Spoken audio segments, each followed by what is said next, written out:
Hello mga ka-Artyardigans. I'm your host Vince. With your host, Picson. And welcome to the Artyardigans. In today's episode, pag-uusapan natin ngayon ang Romanesque and Gothic architecture. Pero bago iyon, magkumustahan muna tayo. So, Shane, how was your week? Dahil nga panahon after self-care week, medyo kabado, syempre. Dahil, alam mo yun, tumingin ako dun sa assessments natin. Tapos, para sa June 21, andun karamihan yung due date. Like, 10 assessments ang due sa June 21. So, alam mo yun, silent despair, yun ang description ko sa aking linggo na to. Kasi nga, at saka, inasikaso din kasi yung research paper. So, silent despair. Ikaw, Vince, medyo optimistic ba ang iyong linggo na to or ganun din, silent despair din? Ganun din actually. Although, kinakaya naman ngayon, like striving to survive naman.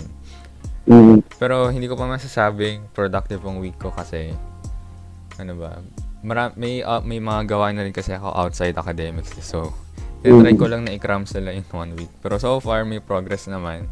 Nababalance mo naman sila ng maayos, Vince. Nababalance din naman. And yung mga gusto kong gawin din na nagagawa ko naman, although yun nga lang, kumakain siya ng oras. Kasi nga, there's need to be a balance between pleasure and pain. Yun talaga, tama yun, syempre. Kasi gano'n naman talaga yung parang theme sa ating sitwasyon ngayon sa online setting kasi kailangan i-balance kasi nga 'di ba ang may hirap din talagang gawin kapag nasa online setting ka, kapag nasa bahay ka is the fact na yung distractions na wala sa face-to-face setting andyan sa paligid mo 24/7. So really it's a matter of balance, 'di ba? Hindi man kailangan perfectly balance as all things should be, pero balance in the right way, 'di ba? Tama.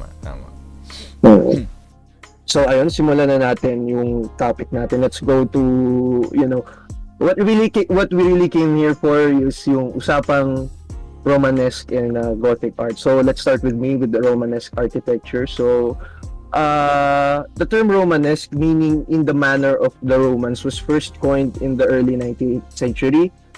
Today, it is used to refer to a period of European art from the year 1000, which lasted about roughly until 1150, by which time nag-evolve na siya into the art style na pag-uusapan mo.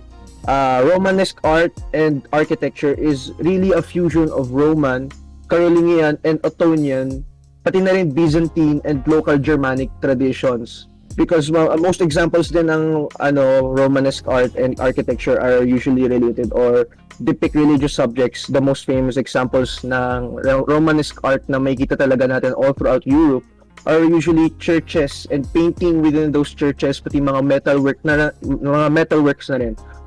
Romanesque art resulted from the great expansion of monasticism in the 10th and 11th century when Europe first regained a measure of political stability after the fall of the Roman Empire. So, there's a lot of history within the fall of the Roman Empire talaga. And a legacy of the fall of the Western Roman Empire really is the rise of, of Romanesque art. Kasi nga, even though nalaglag na yung Roman Empire, yung remnants of the Roman Empire, which is yung mga outposts, yung binilding nila na whether it be military or religious, it was spread all over Europe. Kaya itong Romanesque art, when you think of Romanesque art, hindi lang to isang lugar actually, hindi lang isang region. When you think of Romanesque art, you think of churches in England, churches in Germany. Nasabi ko na 2 beses yung England, pero churches in Germany, churches in France, churches in Spain. Kalat ang Romanesque art because really kalat din kasi yung influensya ng Roman Empire by which pinagbasihan ng Romanesque art. And ayun nga, dahil nga isang malaking example ng Romanesque art is yung churches, several large monastic orders sprang up at this time and quickly expanded, establishing churches all over Western Europe. Now, for me, I think Romanesque is sort of simpler than Gothic because the general impression given by Romanesque architecture in sa mga buildings niya talaga is one of massive solidity and strength. It's common with Byzantine architecture in which it relies walls or section of walls called piers. Romanesque architecture then exhibits massive quality, thick walls, round arches, sturdy piers, growing vaults, large towers, and symmetrical plans. Like when you look at Romanesque churches, madali din kasi siyang i-distinguish with Gothic art with the fact na medyo, ayun nga, mas luma ang itsura ng mga Romanesque art, and usually, talaga siya, like hindi siya super, like detailed pa rin naman, pero hindi kasi katulad dun sa Gothic art kasi nga with Romanesque art talaga, yun nga, that's one way to describe din talaga, it's luma, and medyo ayun nga, din, parang,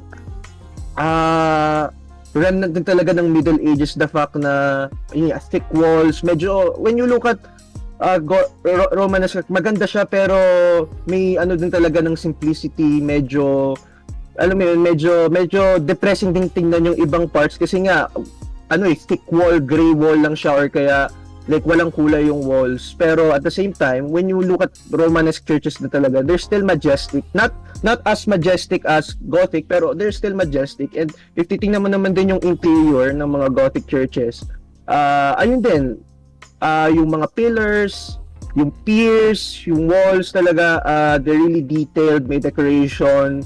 Pati before ka pumasok sa mga churches, yung tympanum, which is yung sa taas nung isang pasukan, there's really a lot of details and a lot of stories to be seen, kasi nga Romanesque art really is really an extension of Roman Catholic art talaga, in my opinion, kasi talaga yun talaga yung main subject ng Romanesque architecture, is the fact na religion talaga, and specifically Roman Catholic, yung Roman Catholicism na nauso nung time na yun, na lumagan nung time na yun, na lumaki nung time na yun. And dahil nga, ayun, yung karamihan din ng mga artists nung time na yon na Romanesque are really, mga clerics, or kaya mga pare, mga nuns. And another thing to know about Romanesque architecture is the fact that it's often divided into two periods known as the first Romanesque style and the Romanesque style, like Romanesque lang. The difference is chiefly a matter of the expertise with which the buildings were constructed. The first Romanesque employed rubble walls, smaller windows, and unvaulted roofs. A greater refinement marks the second Romanesque, along with increased use of the vault and dress stone. Tapos isa ding talagang mo talaga with a Romanesque is the fact na malaki sila. Kasi their churches had to be larger than previous churches in order to accommodate the fact na dumadami yung numero nila, 'di ba? Dumadami yung priests, dumadami yung monks, and para din ma-accommodate yung mga pilgrims na gustong makita yung mga relics ng saints na nakatago sa mga churches. So, alam mo yun, madaming ginawa yung mga Romanesque churches para ma-fulfill yung functions na to. Nag-evolve yung extensive use of the semicircular art for windows, doors, and arcades. Yung arcades, yung parang pillars. Mahirap sila i-describe kasi nga pag ayun nga, hindi naman kasi ako expert in the first place, pero arcades kasi yung parang yung pillars sa labas. A parallel vault, i.e. yung arches forming a half cylindrical vault over a rectangular space. Contain the extremely forceful outward thrust of the arch walls talaga. Massive yung piers, pati yung mga walls, two basic church plans evolved in France and became the typical types most often used. Both expanded the early Christian basilica plan, which is a longitudinal, hindi ko masabi yung word, pero pahaba siya with side aisles and an apse to accommodate expanding functions of a large church. Bale, ayun nga, malaki talaga yung church, and yung architecture din kasi it follows din yung plan. There's the Greek plan, pati yung Latin plan, which is parang cross, like yung talaga yung main plan na fino-follow nila when it comes to the format ng ng mga altar ng church mismo sa loob. Pag tinignan mo sa taas, mukha silang cross. And ayun din, sa labas, ayun din, sobrang detailed, sobrang amazing talaga, amazing. And ayun din kasi actually yung masarap, like pangarap ko din talaga na pumunta sa Europe, mainly because of the fact na ayun nga, if you see those talaga, it's literally parang malapit kasi siya sa yun yung time kasi na na-popularize yung Roman Catholicism . So when you go sa mga lugar na yun talaga, you'll feel a different type of holiness kasi yung mga nandyan talaga, 'di ba may mga saints na dun mismo nagdasal, or kaya yung alam mo yun, yung mga early followers talaga, ibang klase din talaga yung holiness na mararamdaman mo with Romanesque churches because of the fact that they're so old and they're so close with many of the figures that we know within the history of Roman Catholicism.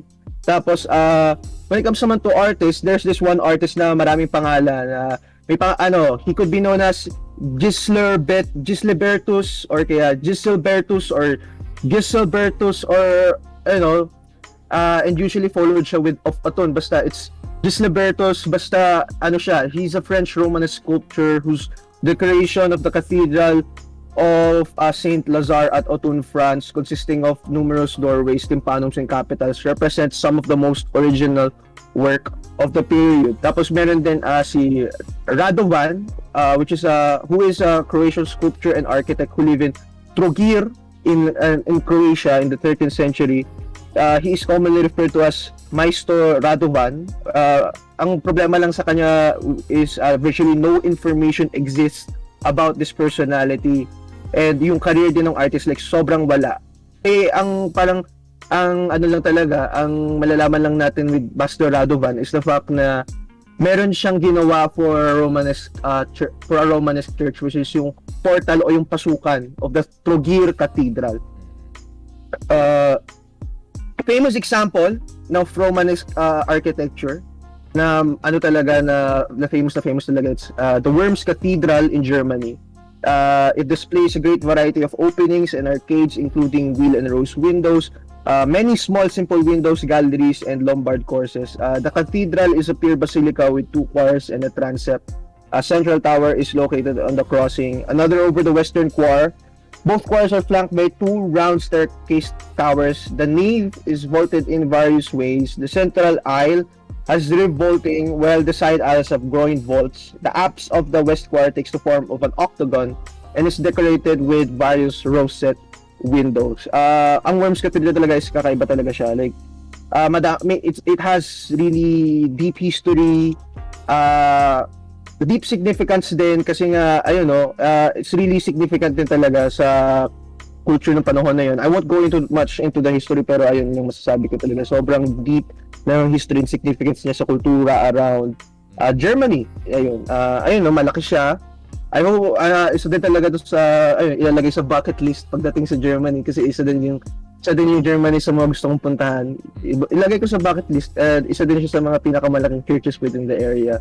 And that's pretty much it for Romanesque architecture. The fact na it's really it's a fusion cuisine siya. May different influences, mainly Roman, and the fact na sobrang laganap ng influence ng Romanesque art because of the fact na madaming Roman na na sculptors or builders or mga tinuro sa method na yun na natira. And syempre, ano pa bang gagawin nila kundi i-apply yun sa kanilang mga gawa. And Romanesque art, significant part of history, and kakaiba sila. Let's go to you naman, Vince. Actually, with Gothic kasi, it's actually the same as Romanesque. Pero nagkaiba lang sila ng time periods, no? Maganda yung describe mo na connected sila. Like, after the Romanesque, nag-evolve na siya into Gothic. Pero maganda na pinagdugtong natin itong dalawang topic na to into one episode, kasi both of them share the same characteristics eh. Pero may differences din sila pagdating sa art style.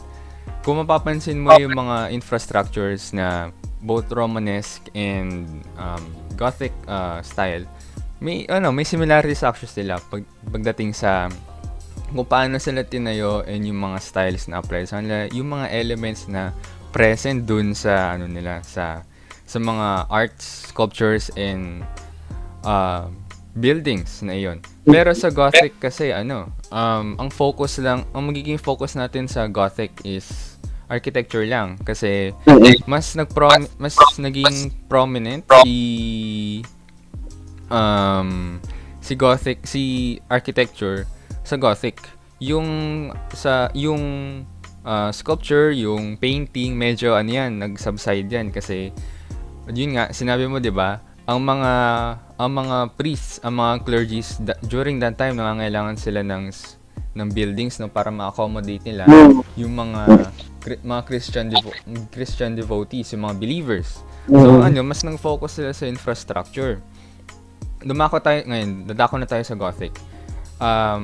There's a reason kung bakit pinagdugtong natin silang dalawa. And that is because of their similarities, katulad ng sinabi ko. Isa sa mga ipo-point out ko na similarity is that yung arch. Arch is parang U. Yung kung saan pagpapasok ka ng pintuan, ng doorway, arch ang tawag doon, di ba? However, ang difference nila is sa Romanesque, ang arch doon is semicircle. Round sila, semicircle. While sa Gothic is naman siya, pointed. Or longitudinal, yun ang gamitin natin yung term. Pero sige, it's arch naman na pinag-usapan natin. Pointed sila. So, ang galing. Kasi, search mo, sa mga tagapakinig natin ngayon, i-search niyo yung, ano yun sa France? Notre Dame Cathedral. There are 2 Notre Dame sa France, Notre Dame de Paris, and Notre Dame de Reims. Pero kapag sinearch mo yung doorway nila, makita mo, 3 ang doorway nila. And isa doon, yung gitna doon, sa parang triangle. Yun, parang triangle yung shape niya. Almond yung shape. Anong best na description? I think triangle yung shape niya. Mas magandang version ng Iglesia ni Cristo. And mas intricate. Yun ang yun ang significant difference nila ni Gothic sa Romanesque. Intricate in a sense na ang daming figures. Sa Romanesque, I think minention mo to kanina or I think hindi pa natin ito na-mention eh. Sa Romanesque kasi na-revive yung monument sculptures. Yes, na-revive yung monument sculptures doon, pero mas nagamit siya sa Gothic. Since sinabi mo rin kanina na sa Romanesque era is mas predominant ang tema ng Christianity. Christian figures, priests, clergies, and the divine, si God mismo. Sa Gothic art naman, or specifically Gothic architecture, maraming imahe ni Kristo, maraming imahe din ng mga propeta, maraming imahe din ng mga pare ang makikita sa doorway pa lang mismo. Kaya, kung mapapansin ninyo, sa mga makakapag-search nito sa online, ang doorway nila punong-puno ng figures. Mga figures ng pare, figures ng anghel, figures ni God mismo, features din ng mga propeta. It's like ini-invite nila yung mga tao. Pa-inward ito pa pala yung yung isa pang characteristic ng mga Gothic architecture. Yung doorway nila pa-inward. Parang concave, kumbaga. Concave. So parang ini-invite nila yung mga tao na halika, dumayo ka sa simbahan at open kami sa inyo na pumunta na kayo dito. Ganun yung mensahe na ipinapakita ng Gothic architecture.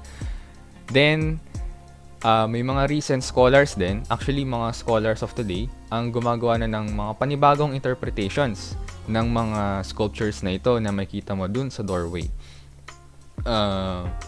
Kasi ngayon 'di ba nag-evolve na rin tayo, so marami, and syempre lumalawak na rin nila ang pananaw natin sa Christianity in general. So nagkakaroon na rin ng different interpretations. Pero sige, i-summarize lang natin siya into digestible bits. Sa baba, yung columns ng arch. Ito yung mga pare. They're priests, leaders, ecclesiastical leaders. Then sa taas nun, pag-akyat mo, yung sinabi mo, tympanum, or yung tympanum. Sa loob ng tympanum or sa tympanum mismo makikita ay yung mga figures of prophets and figures of angels. Sa pagitan ng angels and ng prophets, may makikita ko yung na bar. It signifies na merong na parang walang communication na nagaganap. Although nakatingala sina prophet sa taas, it means that they're seeking truth. They want to seek the truth about God himself and the divine. Pero since may bar nga, parang they're striving to learn. Yun yung mensahe na nakikita doon. And sa taas ng angels and ng prophets is God himself. Mas compared yung size ni God doon, mas malaki pa siya compared sa mga miniature sizes ng angels and nung prophets. It really signifies the power itself, power ni God mismo. And sa taas na ni God mismo, yung nakapalibot sa kanya, ito yung tinatawag na archivolts. Ito yung protruding na curve ng arc mismo. At ito yung and ang sinisignify nito is something na parang there's power doon mismo sa parang heaven like ang dating niya. Kaya parang may divine sense kumbaga. Kaya ayun. Kaya parang na-amplify mismo yung message na ayun nga, mas gino-glorify nila si God mismo, no? Kaya tama yung description mo. Sobrang Christian-centered ng Romanesque and Gothic kasi during those times ang medieval kasi, 'di ba? According sa module is it's also referred to as the Dark Ages. Oo. At saka din kasi like a big factor din kasi kung bakit sobrang laganap nung time na yun is because of the fact na kasi alam naman natin when the Western Roman Empire fell, nagkaroon ng it was because of barbarians, Germanic tribes, and ayun, dahil nga nagkaroon ng power vacuum, 'di ba? Yung iba't ibang mga remnants nung mga tribes pati mga empires nung time na yon, alam mo yun, they really tried to take the power, yung main power from the Romans, and one of the primary talaga of Germanic tribes or Frankish tribes talaga na namuno became known as the Holy Roman Empire, 'di ba? For nearly, alam mo yun, umabot yung Holy Roman Empire, mahaba yung naging scope niya to the point na umabot siya sa panahon ni Napoleon Bonaparte, 'di ba? Nalaglag siya ng panahon ni Napoleon Bonaparte, and the fact na a large Frankish it's Frankish Germanic tribe siya na Frankish Germanic faction siya na that spanned from France hanggang northern Italy na alam mo yun, lumaganap, and they maintained power for so long, and the fact na they claimed themselves as the Holy Roman talaga, it's a big factor of why sobrang laganap ng religion ng time na yun. Yeah, tama. Kaya sobrang importante rin, no, yung relevance ng kung bakit natin kailangan pag-aralan both Romanesque and Gothic culture kasi sobrang malaman nung history. There's message din, no? It also reflects the culture itself, tulad ng sinabi mo. Hindi ba? Sobrang complex ng history na meron ng dalawang art styles. So ayun, I think papasok na rin dito yung relevance kung bakit need siyang pag-aralan. Well, sa Gothic side muna, ang Gothic architecture, to be more specific, ang laki ng contribution niya sa architecture in general.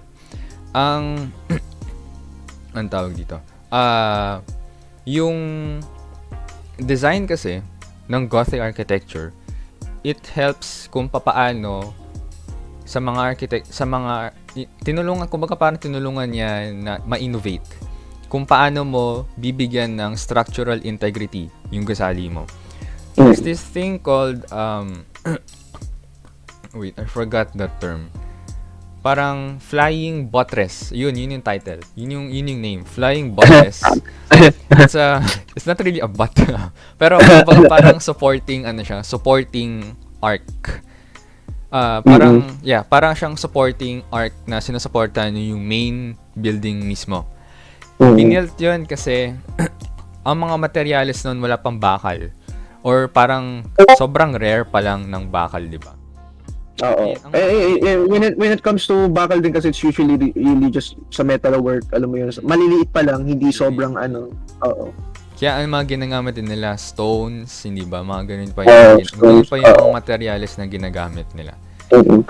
And yung flying buttress, na ano yun, tutulong yun sa pag-build nga ng structural integrity mismo ng gusali. Mm-mm. And also, rib, hindi lang yun. Isa pang feature ng Gothic architecture is yung rib vaults. R-I-B-B-E-D vaults. Bale, ito naman yung, ang itsura nun is parang sa labas, para siyang column. Pero pag pumasok ka sa loob, ano siya, 4 na columns. Then yung 4 na column na yun, mag-meet siya in the middle. At yung middle line, yun yung bubong mismo. So pag sinearch na yun, na makikita nyo, para siyang tent na may 4 na paa. Tapos mag-meet yung yung columns na yun in the middle. At and then, sobrang significant ng innovation na yun kasi ganun din, same reason din with the flying buttress. Nakatulong siya kung paano may papatayo, makakapagpatayo ng isang infrastructure na sobrang tibay. Though that doesn't mean na earthquake or fireproof kasi may times rin, may mga churches rin kasi na nasunog din, 'di ba? Tapos i-rebuild din ulit sila, ganun. And another thing for Gothic art, ano yun, Shane? Tuloy mo lang Sige. sabi. Another significance rin na pag-aral ng Gothic architecture is yung there's this idea na pag sinabing Gothic, it's dark, it's barbaric. Mahaba yung buhok. Mahaba ang buhok in modern times, yes, kasi di ba pag sinabing, di ba sa mga media ngayon mapapanood din pag sinabing Gothic, di ba parang punk, P-U-N-K, dark lipstick, yung mga ganun, something na rebellious yung dating.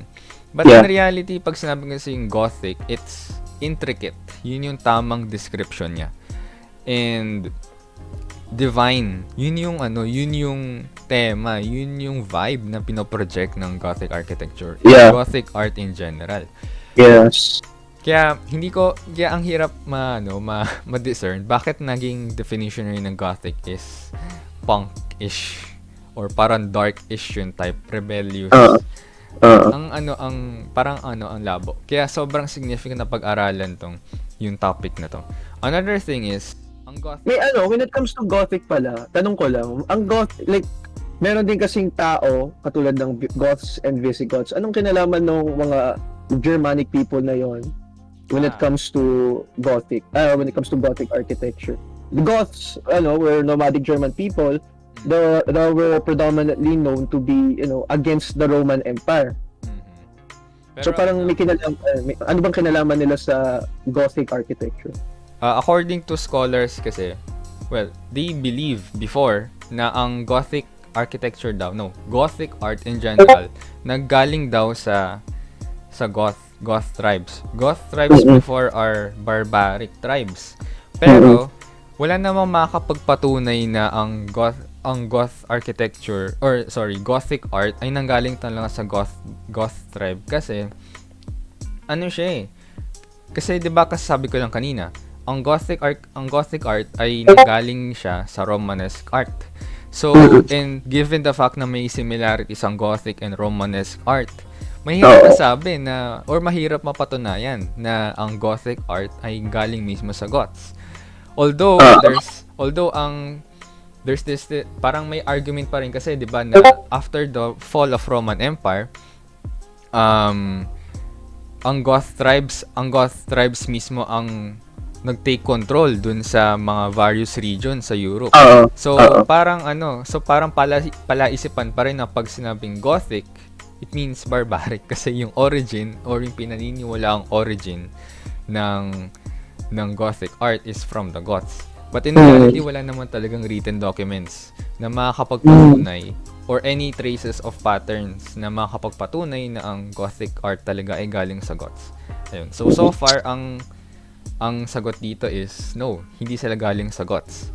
Galing sa Romanesque. Magandang clarification yan.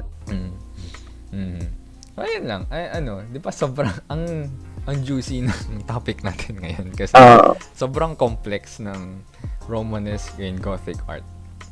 Pero I mean, like, yeah, it's so complex because of its history, because of significance. Pero at the end of the day, din kasi, these types of art talaga, Romanesque and Gothic talaga, they really, ang significant kasi talaga is the fact that, at that time kasi hindi literate yung population. Alam mo yun, hindi karamihan ng mga religious people ng time na yon ay mga mahihirap, mga peasants, mga farm people, mga farm folk, mga alam mo yun yung mga pinaka-religious na tao. And when it comes to churches talaga, kaya sobrang dami din kasi talaga ng details when it comes to the tympanums, when it comes to the outside structure, because it's really a way for the church to communicate yung mga importanteng bagay tungkol sa religion na yun. Alam mo yun, kung hindi sila nakakapagbasa, diba, they can look, they can listen. And alam mo yun, yung mga large paintings, large sculpture, it's a way to communicate talaga yung biblical stories. They serve as visual reminders of those biblical stories which help talaga teach the faith and spread the faith to a time where not a lot of people were literate. Ayun. And sila rin ang mga clergies rin kasi yung central power ng state eh. So Ayun din. Kaya kung ano yung central power, sila rin yung ano man tawag term, I think hegemony, cultural hegemony. Sila na yung nagpapakalat mismo nung sila na nagpapakalat nung nila, which also influence the art, yung art styles ng mga artists at that time. Speaking of since architecture din naman pala ang usapin natin, sa mga tagapakinig natin, syempre kapag wala nang pandemya, try nyo pumunta sa Quiapo, then sige, bumiyahe kayo sa Recto, then punta kayo sa San Sebastian Cathedral. Sa Quiapo 'yon. Pero mas magandang dumaan sa sa Recto kasi banda kasi mas malapit siya doon eh. Pero magkalapit lang din naman 'yan kasi Maynila lang din naman 'yan. Doon sinasabi ko tayo kasi since we're audio podcast, walang visuals, pero kapag sinearch niyo siya sa Google, San Sebastian Church sa Quiapo, makikita ninyo sa labas pa lang nagre-reflect agad yung Gothic architecture, yung Gothic art style nun. Parang medyo neo-Gothic, no? Neo-Gothic, yes. And kung may images sa Google din, since for now i-search niyo muna. Pero kapag na-search niyo yung interior, sobrang laki niya. Sobrang nagre-reflect yung divinity and yung Gothic style na meron yung church na iyon. And given the fact na 'di ba, since ang simbahan na yun ay itinayo pa noong sinakop tayo ng mga Kastila. So, may kita doon din yung culture and yung history. 'Di ba? Eat your heart out, Iglesia ng Cristo. Hindi kayo makakumpara sa San Sebastian Church. Pag nakita niyo talaga yung San Sebastian Church, no? Eat your heart out, Iglesia ni Cristo. Roman Catholic supremacy. Ayun lang. So, sana naman pag na-achieve na natin ng herd immunity, makalabas tayo and makabiyahe tayo sa Ayun. So, maybe kung hindi ka rin talaga religious person, ang isa talagang makakapaghatak sa'yo sa simbahan talaga is yung architecture pati yung history. Yes. Yun talaga eh. Yes. Yun din yun talaga yung importanteng factors. Kung hindi ka religious talaga, alam mo yun, yung appreciation for architecture and history yung makakapaghatak sa'yo sa simbahan. Alam mo yun? Yes. Kaya sobrang importante na i-study these types of things na Romanesque and Gothic kasi sobrang malaman. Interesting din actually. In preparing for this podcast din. Ayan.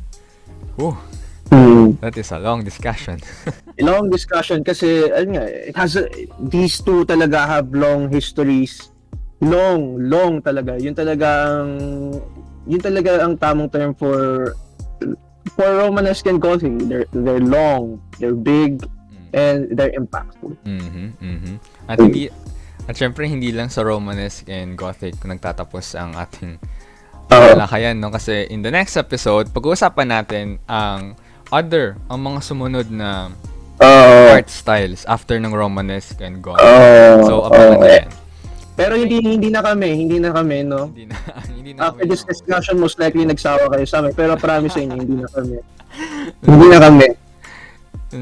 So, ayun. Thank you very much. Thank you very much mga Artyardigans sa pakikinig dito sa ating first episode. Dito nagtatapos itong episode na to. Ayan, yung kausap ko si Vince. Ako naman si Shane. And this is the Artyardigans. Thank you very much. Salamat sa lahat.